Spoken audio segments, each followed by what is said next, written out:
Okay, so this is our first flipped classroom video for 710. What a flipped classroom video is, you will watch the video at home. It'll be on either a few slides or some of the slides from your lesson, and then you'll come in with that knowledge already so that we can just move forward. So turn to your slide in your packet, so open up your packet. At any point where you have to do something, just pause the video. That's the beauty of this. So hit pause, open your packet to this slide, which is in your packet, and then once you're ready to go, hit play again. Anytime you want to repeat something, just rewind it and watch it again. Anytime you need to write something down, pause the video. So the learning target, I can find the absolute value and the opposite of the rational number by using a number line. So by the end of this video, you should be able to define what absolute value is, and you should be able to know what the opposite of numbers are. So the do now says to use the number line to answer each of the following. A, how far is 7 from 0 and in which direction? Well, here's 7, here's 0. See, I'm drawing on the number line. And if I wanted to count, 1, 2, 3, 4, 5, 6, 7. I didn't really have to count because we started at 0. 0 is also known as the origin. Origin is the starting point where something originated, the original point. So, how far is 7? It's 7 to the right. So your note should look like this. You should have that written down. The next question says, what is the opposite of 7? So on the number line, you see that 7 is over here. I'm writing it right now. So the opposite, you have to go to the other side of the number line. So I'm going over here to -7. So that's the opposite. And you can see it's kind of like a mirror image on the number line. 0 is a mirror. 7 and -7 are mirror images of each other. How far is -7 from 0? I think it's still in direction. 1, 2, 3, 4, 5, 6, 7. So 7 to the left. So at this point, if you need to, pause the video, write these notes, and make sure you understand them. If you're ready to go, turn to the next slide.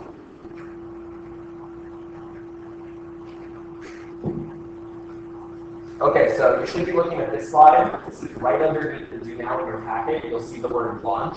It says use the given number line, draw 3 conclusions. But in your packet, you don't have this number line there. So I want you to draw this number. So hit pause on the video and draw this number. Okay, so you have it drawn. Now it says using the given number line, draw 3 conclusions. So just write down 3 things that you notice about the number line. So hit pause on the video. And maybe jot down some notes on the side of your page. And once you unpause the video, I'm going to move this gray square, and then you're going to copy what I have written in those 3 bullet points. Okay, so you should have written your notes. I know that was only like 5 seconds. You should have paused the video. I'm going to move this gray square. Hopefully, there we go. And I want you to copy down these notes underneath where it says launch. There's 3 bullet points there. You should put these notes there. Okay, notice at the bottom we're talking about opposites. So the opposites are on opposite sides of 0 and are the same distance from 0. So for example, 3, you can see on the number line is right here, is 3 spaces from 0, and so is -3, but they're in opposite directions. So what happens if we add 2 opposites together? So for example, we do 3 plus -3. What happens is they cancel each other out. So 3 plus -3 equals 0. Same thing with -12 plus 12 equals 0, and -10,000 plus 10,000 equals 0. We're going to go into more detail about this next lesson, but these, just so that you know, you should write this down, are called 0 pairs. 0 pairs are 2 numbers that when you add them together, give you 0, and they're opposites of each other, so it's super easy. Okay, so now you need to find this in your notes. It's on the top of the next page. You'll see it says launch, identify a number on the number line, describe the relationship between that number and 0. So this is similar to what we just did in 2 now a few slides ago.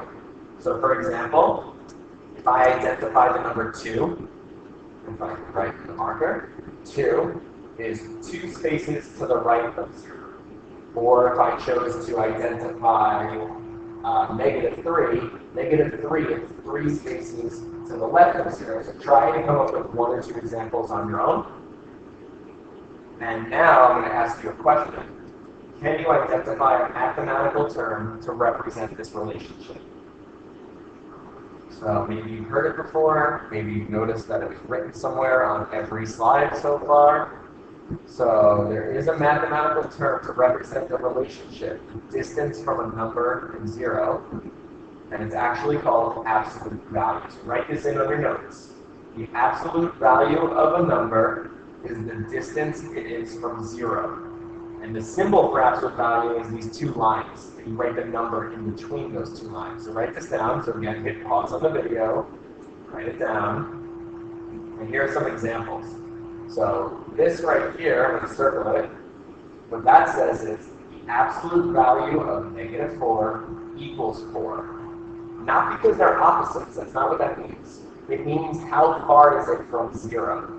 Absolute value is how far a number is from 0. So here's another example. The absolute value of positive 4 is 4, because it's 4 spaces from 0.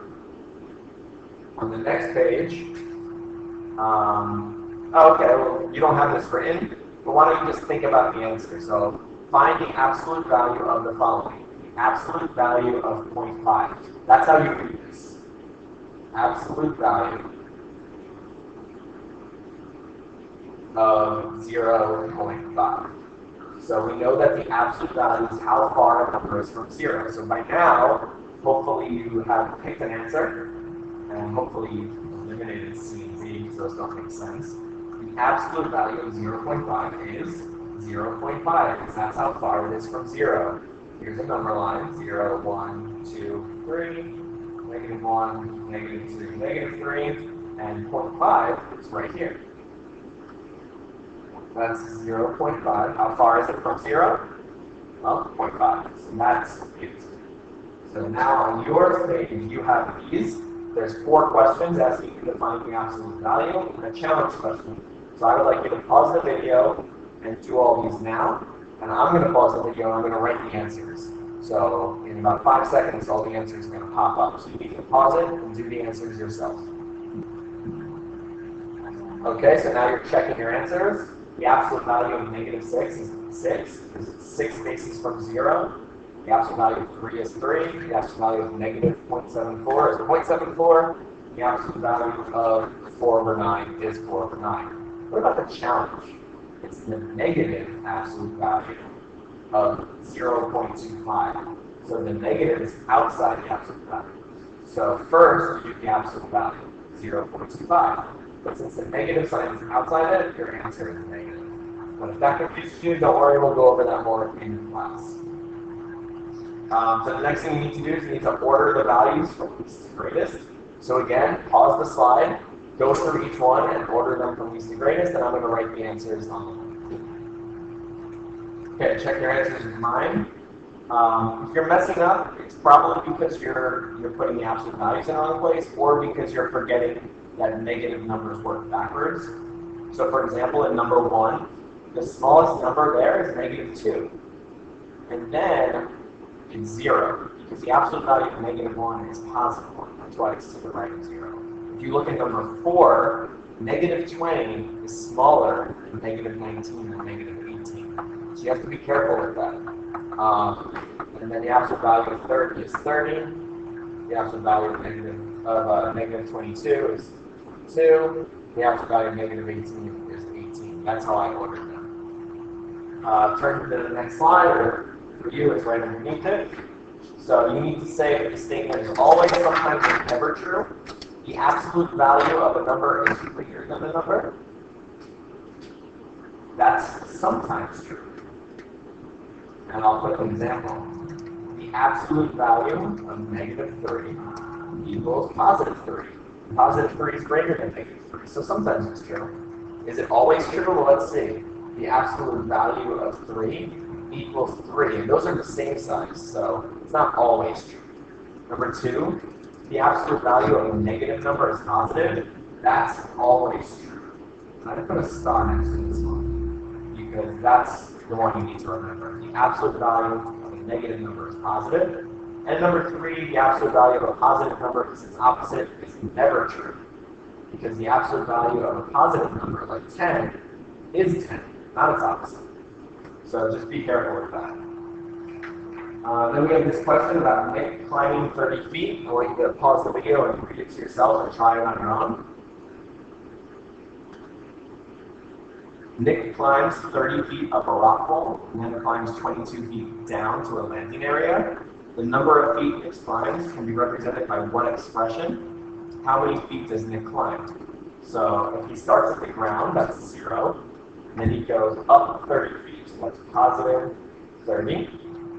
And then from there, he goes down 22 feet, so minus 22. So that would be one expression that represents how many feet he climbs, or where he ends up.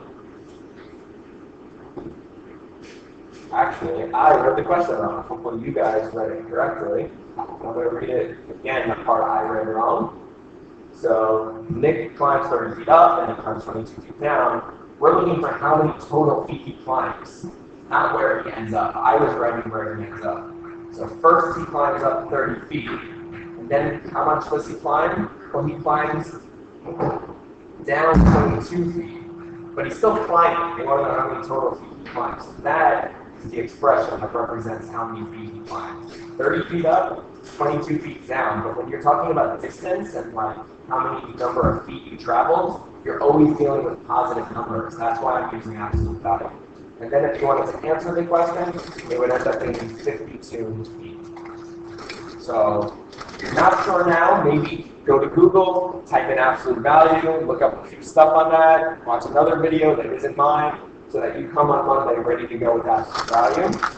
And we're going to stop there. So you do not need to complete this next slide. That's where we're going to pick it up in class. So when you come in Monday, you should be ready to go with this slide, and you should come in with any questions that you have, and we will address them before we start the lesson. I would say if anyone was absent today, please someone tell them that this is homework, and if they're confused, help them out. But other than that, this is new to everyone, so you should all have all your notes filled in and come in. We might ask you a few questions about the video, and just to see if you did your homework, and you should be ready to go.